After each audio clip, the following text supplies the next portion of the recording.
पंच कल्याणक प्रतिष्ठा को केंद्र में रखने वाली यह संगोष्ठी पंडित श्री विराग जी के निर्देशन में भाई श्री सुनील धवल जी के सुमधुर कंठ से हुए मंगलाचरण के बाद 5 विद्वान वक्ताओं को पार करते हुए यह मेरे तक आई है। 5 विद्वानों ने अपने विषय के साथ पूरा न्याय किया और जिसका जो भी विषय था उसको उन्होंने बड़ी संजीदगी से प्रस्तुत किया। एक एक विद्वान के बिंदुओं पर चर्चा करने का समय कम है, इसलिए इस प्रोटोकॉल को यहीं मैं तोड़ देता हूँ। कुछ ऐतिहासिक दस्तावेजों की बात हुई। मैं जब समाज में जाता हूँ और दर्शन, पूजन, भक्ति, अर्चन, विधान, प्रक्षाल, अभिषेक, इन सब धार्मिक क्रियाओं से विमुख होता हुआ समाज को देखता हूँ, आत्मार्थियों को देखता हूँ और कई बार उनके पास बड़े बड़े अच्छे अच्छे तर्क होते हैं। जो तर्क नहीं होते, केवल एक शिथिलाचार की पोषक युक्तियाँ होती हैं। कोई कहता है ये मंदिर, मूर्ति, पूजा ये दूसरे धर्म से हमारे यहाँ आई। ये सारी चीज़ें केवल अति बौद्धिकता है। वास्तविकता ये है कि जिन मंदिर, जिन मूर्ति, पूजा, अर्चना, विधान, ये जैन दर्शन की मौलिक विशेषताएं हैं। विश्व में जैन दर्शन के अलावा कोई भी ऐसी प्राचीन संस्कृति नहीं है जहाँ मंदिर नहीं होते थे। केवल जैन दर्शन में मंदिर, तीर्थ और जिन प्रतिमा होती है।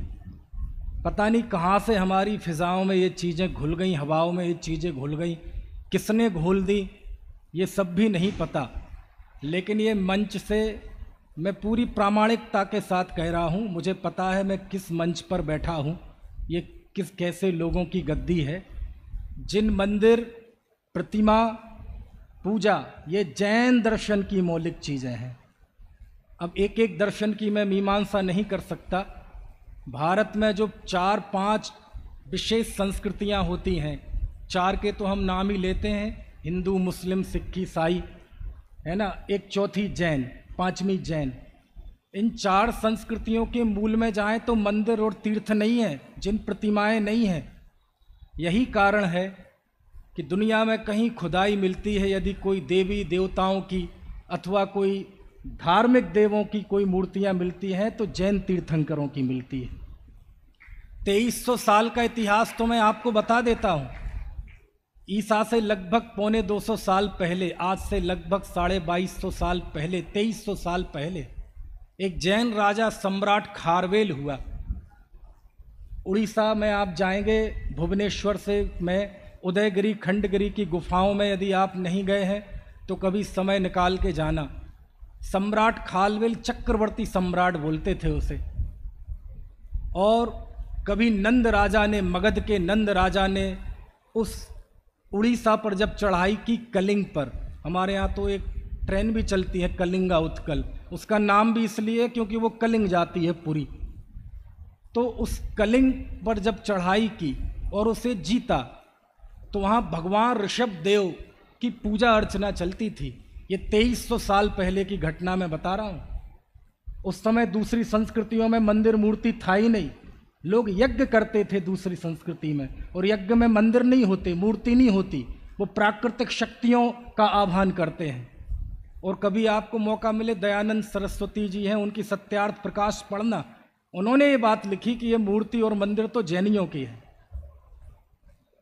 तो वो सम्राट खारवेल, कोई उस समय सम्राट नहीं थे, दूसरे सम्राट थे। तो जब मगध के नंद राजा ने उस कलिंग को जीता, तो जीतने के बाद सारा कलिंग, जिन ऋषभ देव भगवान की पूजा भक्ति करता था, जिसे कलिंग जिन बोलते हैं, उस मूर्ति को वहां से ले गया। क्यों? बोले ये तो इनके स्वाभिमान का प्रतीक है, ये इनके आत्म गौरव का प्रतीक है।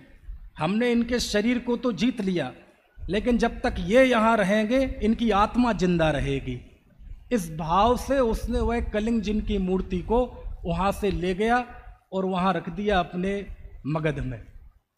और उसके कई सौ साल बाद जब सम्राट खारवेल हुए, आज से लगभग 2300 साल पहले, ईसा से 195 साल पहले लगभग, तो सम्राट खारवेल जैन सम्राट था और दुनिया के प्राचीन शिलालेखों में सबसे ज़्यादा स्पष्ट सुवस्थित यदि कोई शिलालेख मिलता है तो वह उदयगिरी खंडगिरी की गुफाओं का हाथीगुम्फ शिलालेख मिलता है।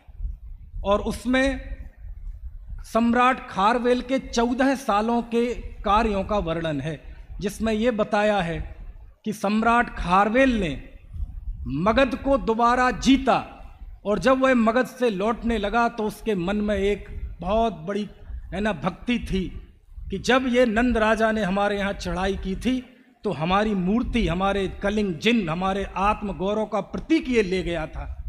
और जब उसने जीत लिया मगध को तो कहा कि ढूंढो वो मूर्ति कहाँ है, हम सबको जीत लेंगे लेकिन जब तक हम अपने जिनेंद्र देव के जिन बिंब को यहाँ लौटा कर नहीं ले जाएंगे और वापस वही स्थान नहीं देंगे, हमारा काम पूरा नहीं होगा।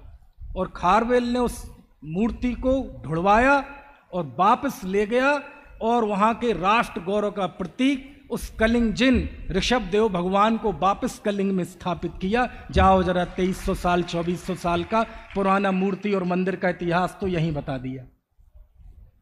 उसके पहले जाएं, पुराणों में जाएं, सम्राट भरत चक्रवर्ती ने कितने जिनेंद्र मंदिरों की स्थापना कराई थी। अष्टापद में जिनेंद्र मंदिरों की स्थापना के उल्लेख आते हैं। इसलिए भाइयों, ये बहुत गंभीर चीज़ें हैं। अध कचरे ज्ञान से यहाँ वहाँ से सुनी हुई बातों को जिनेंद्र प्रतिमा, जिनेंद्र मंदिर, जिन अर्चना, प्रक्षाल पूजन, इनसे दूर मत ले जाओ। अनेक जगह हम जब जाते हैं, अभी कुछ दिन पहले और गए थे एक जगह, भी ने बताया ना 1.5 महीने से बाहर ही था, तो इस 1.5 महीने की यात्रा में एक स्थल ऐसा भी मिला जहाँ लोग कहते थे भगवान का अभिषेक नहीं होता, पूजन नहीं होती। कुंद देव को तो हम सब मानते हैं ना, प्राणों से प्रिय मानते हैं ना। देखो भैया, जैसे एक गाथा पढ़ने से समय सार समझ में नहीं आता, पूरा समय सार पढ़ो तो एक गाथा समझ में आती है। अकेले समय सार पढ़ने से समय सार समझ में नहीं आता, कुंद देव के सभी शास्त्रों को पढ़ो तो समय सार समझ में आता है।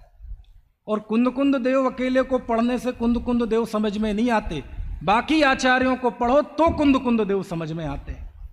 हमें कुंद देव की एक शैली का तो पता है, जहाँ वो 29 प्रकार के भावों को पुद्गल की पर्याय कह के कूड़े में फेंक देते हैं, जहाँ वो आत्मा को अप्रमत्त और प्रमत्त से भिन्न ज्ञायक भाव कहते हैं। लेकिन वही कुंद देव इस युग में सबसे पहले, आप जानते हैं भक्ति किसने लिखी? कुंद देव ने लिखी, प्राकृत भाषा में लिखी, 10 भक्ति लिखी। वो ही कुंद देव जो कहते हैं प्रतिक्रमण विश्वकुंभ है, वो ही कुंद देव तीर्थंकर भक्ति लिखते हैं, सिद्ध भक्ति लिखते हैं, निर्वाण भक्ति लिखते हैं, चैत्य भक्ति लिखते हैं, नंदीश्वर भक्ति लिखते हैं, योगी भक्ति लिखते हैं। कहते हैं हे भगवान, आपकी भक्ति के प्रसाद से मुझे उत्तम बोधि की प्राप्ति हो। अब आप कल्पना कर सकते हैं, ये वही कुंद देव हैं जो अभी कह रहे थे प्रतिक्रमण विश्वकुंभ है। सबको संपूर्णता से जानना पड़ेगा। धर्मात्मा का जीवन 2 पटरियों पर चलता है। एक पटरी तत्व की है, दूसरी पटरी साधना की है। अकेला तत्व हो तो जीवन में निश्चयाभास आ जाता है, अकेली साधना हो तो जीवन में व्यवहाराभास आ जाता है। समझ में आया? और वो लिखते कुंद देव मोहक, अभी पंक्ति सुनाई थी पंडित जी ने, कहाँ गए? अभी बगल में बैठे हैं, इन्होंने सुनाई थी, मोहक खो कम्मक खो बोही लाहो समाही मरण सुगई गमण जिण गुण संपत्ति हो मज्झ। कुंद देव कह रहे। कभी आपने कुंद देव का ये भक्त स्वरूप देखा है? उस भक्त स्वरूप के केंद्र में नंदीश्वर दीप हैं, अकृत्रिम जिन प्रतिमाएं हैं, जिन चैत्य है, निर्माण भूमियां हैं। समझ में आया? और इतना ही नहीं, क्या करें, वो नए के चक्कर में हम सब अपनी पुरानी विरासतें भूल गए। आपने देखा होगा कुछ साल पहले हम शांति पाठ पढ़ते थे। कौन सा? शांतिनाथ मुख शशि उनहारी शील, अब तो कान तरस गए वो सुनने के लिए, कोई पढ़ता ही नहीं उसे। समझ में आया? पुराण उसकी हंसी भी उड़ा देते हैं कभी कभी। आप जानते हैं वो शांति पाठ में जो छंद हैं वो किसके हैं? वो देवनंदी पूज्यपाद स्वामी के शांति अष्टक के छंद हैं, हमें पता ही नहीं है वो कहाँ के, और हम हंसी उड़ाते। आप उसमें देखो, जैसे कुंद कुंद का हृदय, भक्त हृदय जब उन 10 भक्तियों में मिलता है, आप देखो एक सदगृहस्थ का हृदय भी आपको उसमें मिलेगा। हम बोलते हैं ना, शास्त्रों का हो पठन सुखदा, लाभ सत्संगति का, सद्वृत्तों का सुजस कह के, दोष ढांकूं सभी का, बोलूं प्यारे वचन हित के, आपका रूप ध्याऊं, जोलों से तरण चरण जिनके, मोक्ष जोलो न पाऊं। हे भगवान, मैं आपके चरणों की सेवा करूंगा कब तक? जब तक कि मोक्ष में ना चला जाऊं। मोक्ष में गए नहीं, उनकी चरणों की सेवा छोड़ दी, पतन सुनिश्चित है।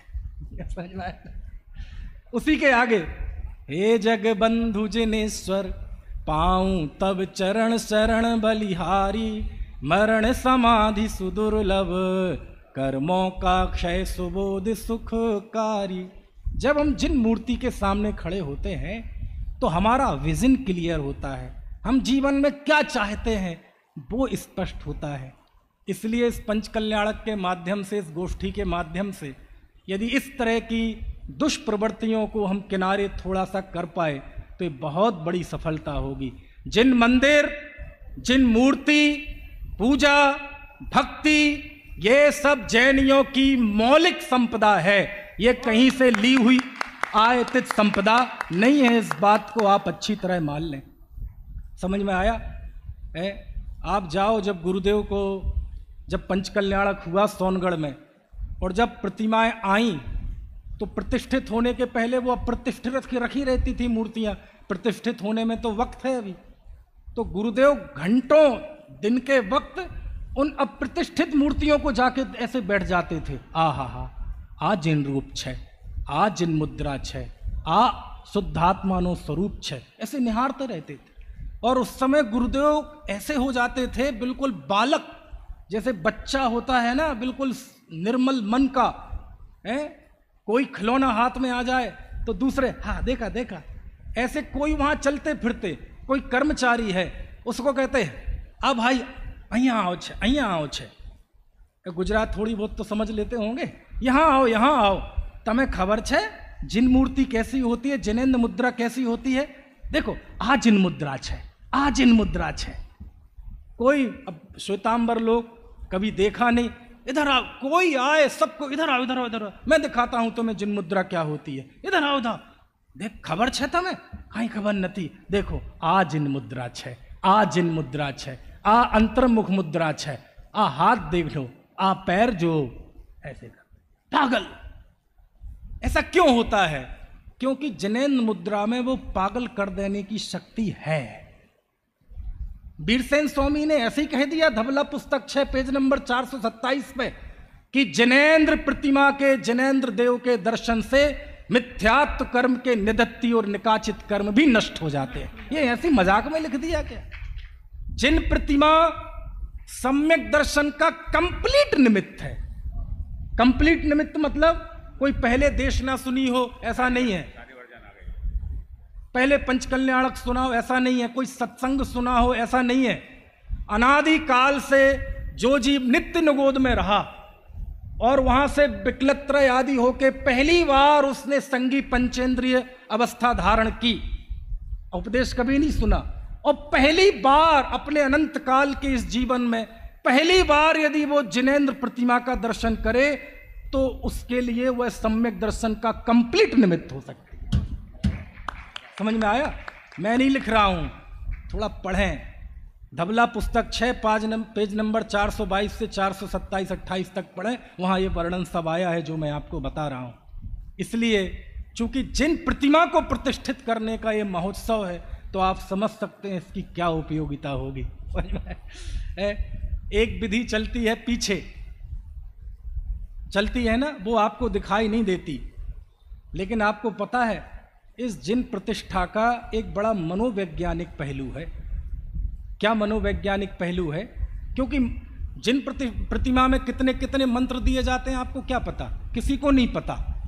सूर्य मंत्र का भी आज से 20-30 साल पहले किसी को नहीं पता था। समझ में आए ना? वो तो एक सबूखा छोड़ के समाज की वर्चस्वकारी लोगों ने फूट डालो राज करो, इस नीति के तहत वो एक नया सगुफा छोड़ दिया। लेकिन मंत्रोच्चार क्या होती है, मंत्र विधि किसी को पता है? नहीं पता। लेकिन आपको बस ये तसल्ली रहती है कि मंत्र विधि हो रही है, उसका आपके मस्तिष्क पे मनोवैज्ञानिक असर पड़ता है। क्या जरूरत है प्रतिष्ठा की? जो प्रतिमा के मंत्रोच्चार आदि जो प्रोटोकॉल होता है वो तो होता है, लेकिन इसका एक बड़ा मनोवैज्ञानिक पहलू है। क्या मनोवैज्ञानिक पहलू है? देखो मैं आपको बताता हूं एक बड़े सामाजिक दृष्टांत से।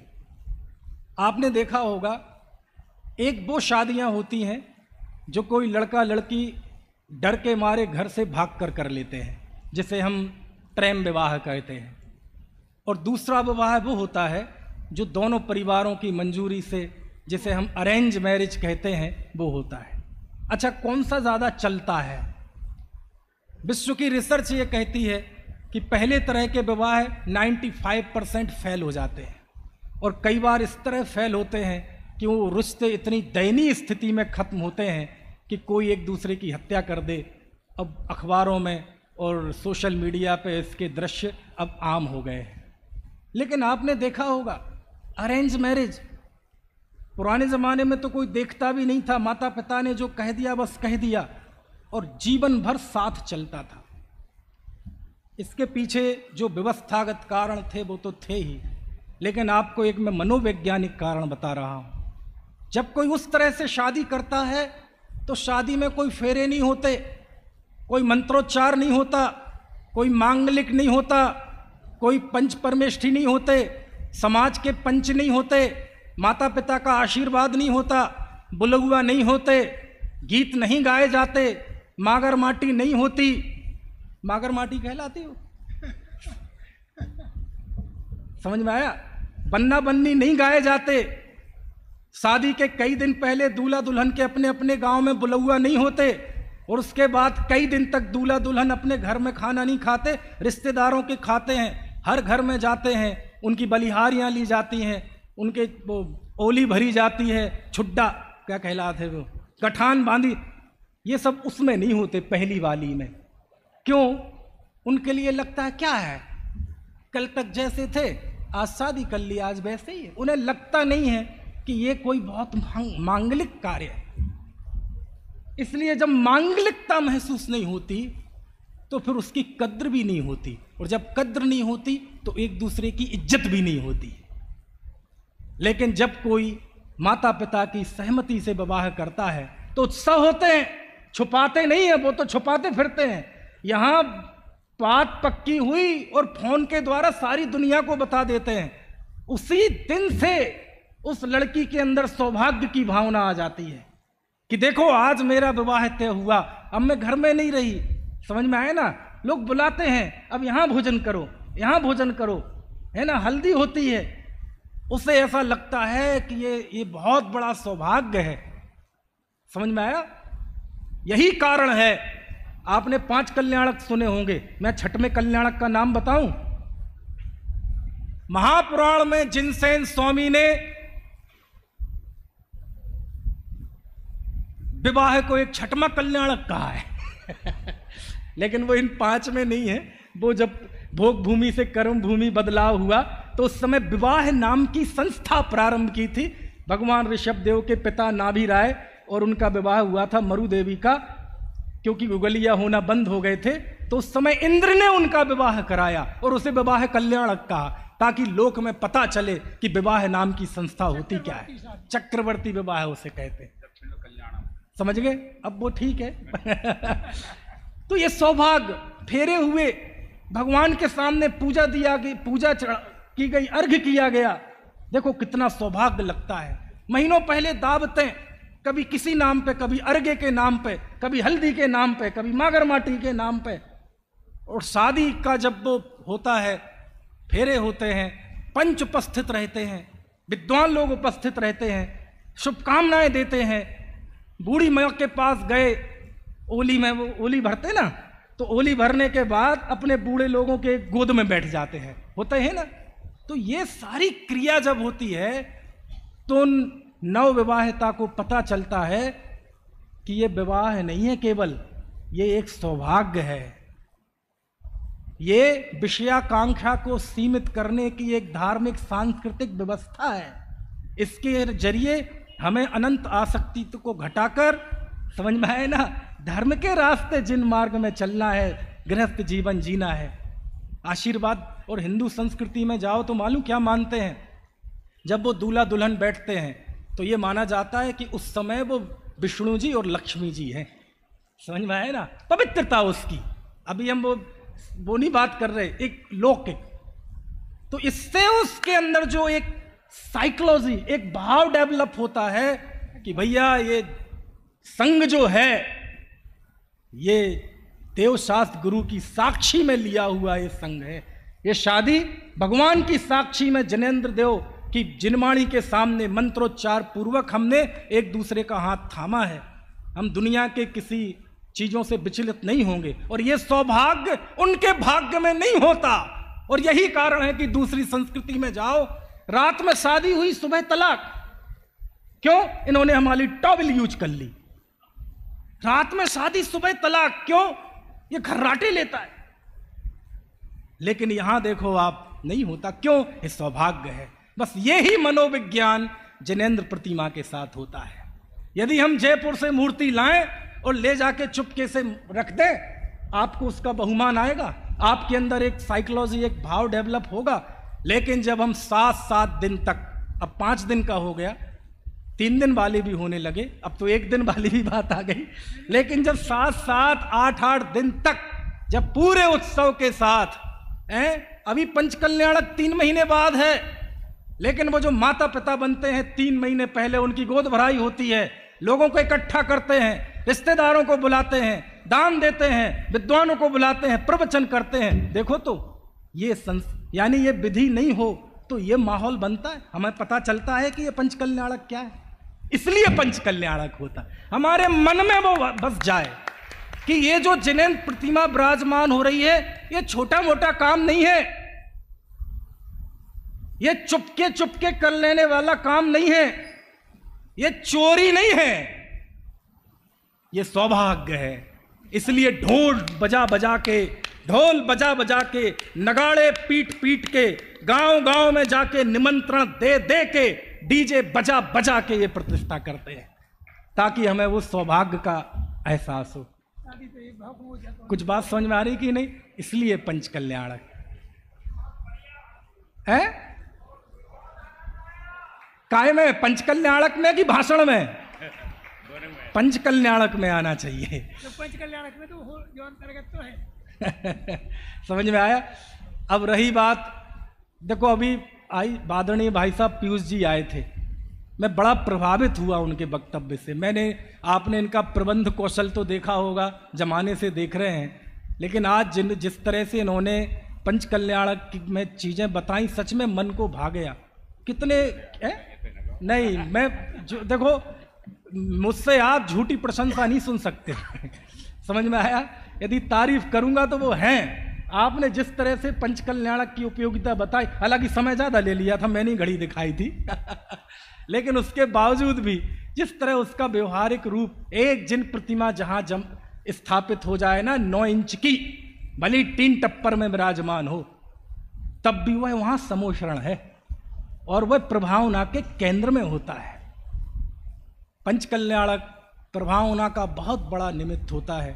आपको पता नहीं है हम क्या समझते हैं? प्रभावना मतलब 2-4 दीक्षाएं हों, 2-4 लोग अणुवृत्ति हों, सम्यक दृष्टि हों, जिनेंद्र मुद्रा को देखकर बैरागी हो जाएं, वो तो उत्कृष्ट प्रभावना है ही।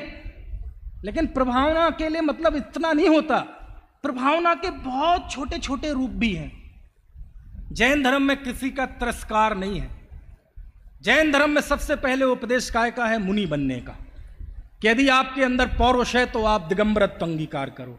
वो नहीं हो सकते तो उत्कृष्ट श्रावक रहो, वो भी नहीं हो सकते तो जिन धर्म का पक्ष रखो, पाक्षिक श्रावक। वो नहीं हो सकते अष्टमूल गुणों का पालन करो, वो भी नहीं हो सकते तो हमारे आचार्य कोई चांडाल आया, उससे कहा तुम केवल कौवे का मांस त्याग कर सकते हो, कर दो, तुम्हारा अविनाशी कल्याण होगा। शिकारी भी आता है तो पहले कहते हैं तुम पहला शिकार छोड़ देना, इतना नियम ले लो, तुम्हारा अविनाशी कल्याण होगा। जैन धर्म में किसी का तिरस्कार नहीं है। जो जहां जिस स्थिति में है उस स्थिति के हिसाब से जैन धर्म में मोटिवेट होने की, अभिप्रेरणा की और तत्वोपदेश की संभावनाएं हैं।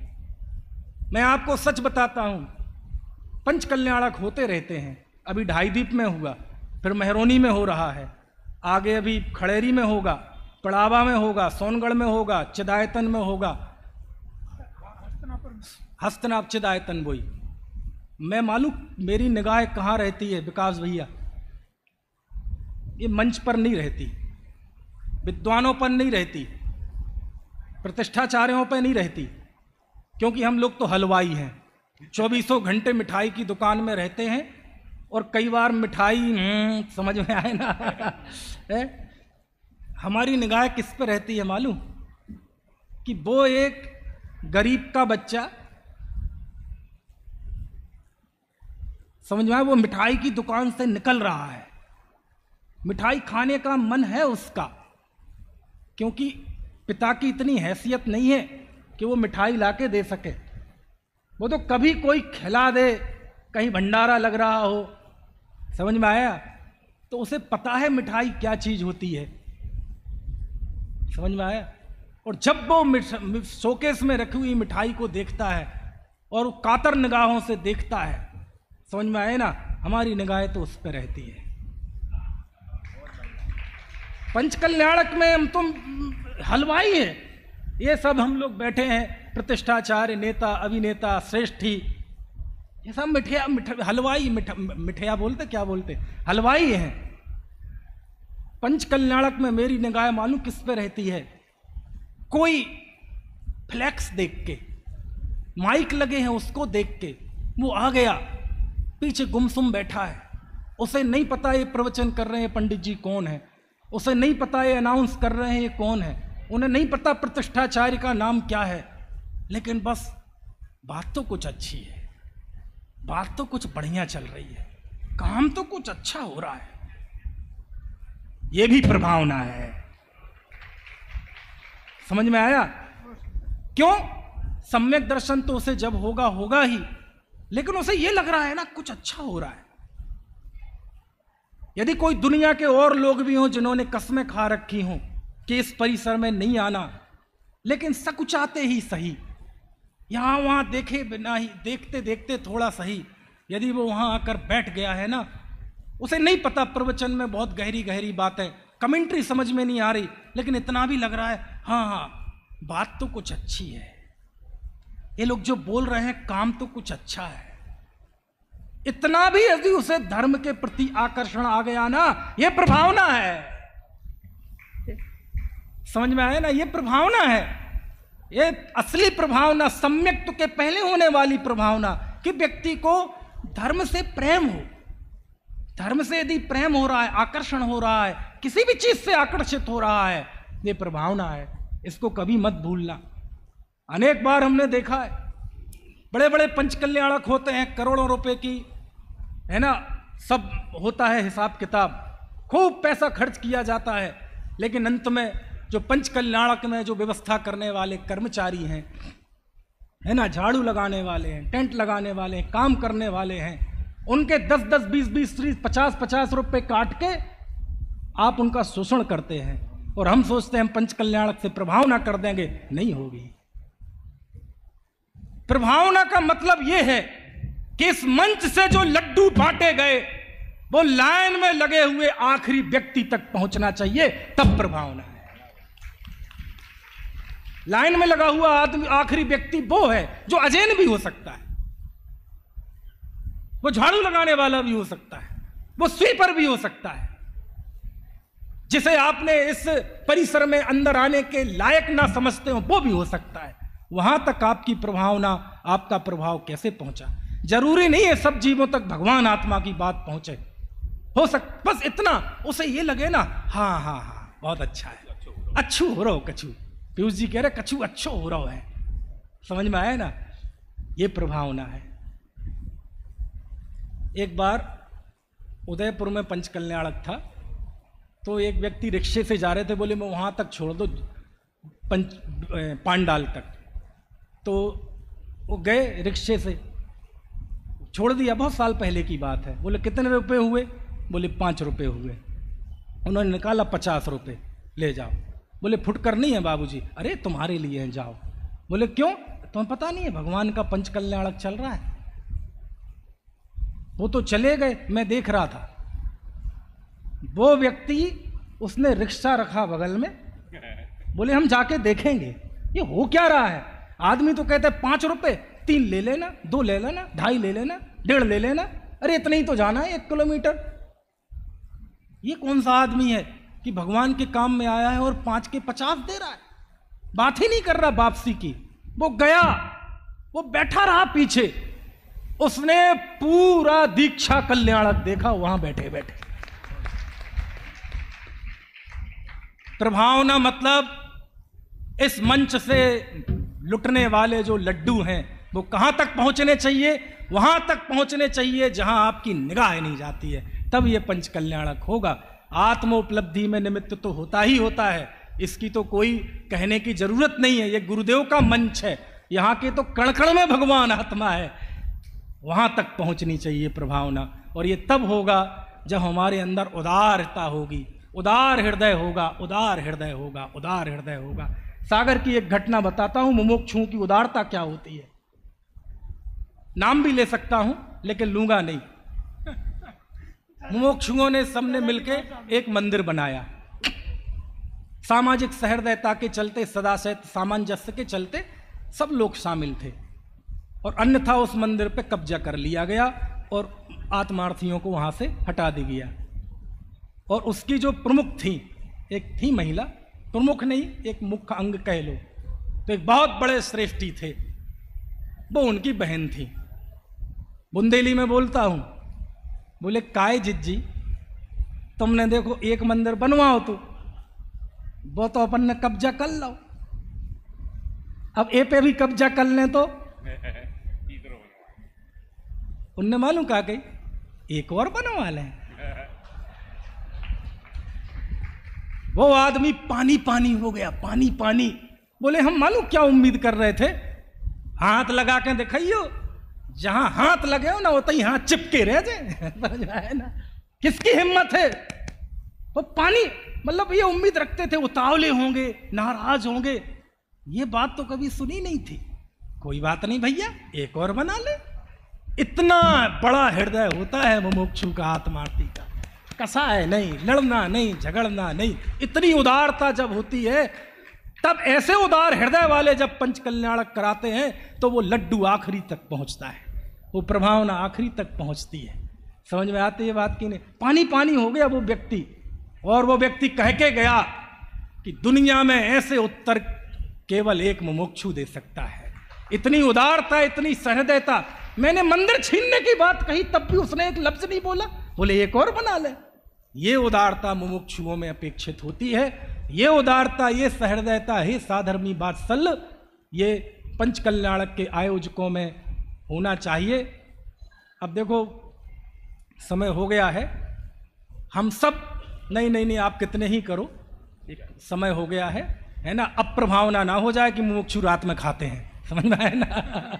तो हम सब पंचकल्याणक के महत्व को समझते हुए स्वयं प्रभावित हों तो दुनिया अपने आप प्रभावित होगी। आपने मुझे गोष्ठी के अध्यक्ष के रूप में याद किया, इसके लिए आप सबका साधुवाद।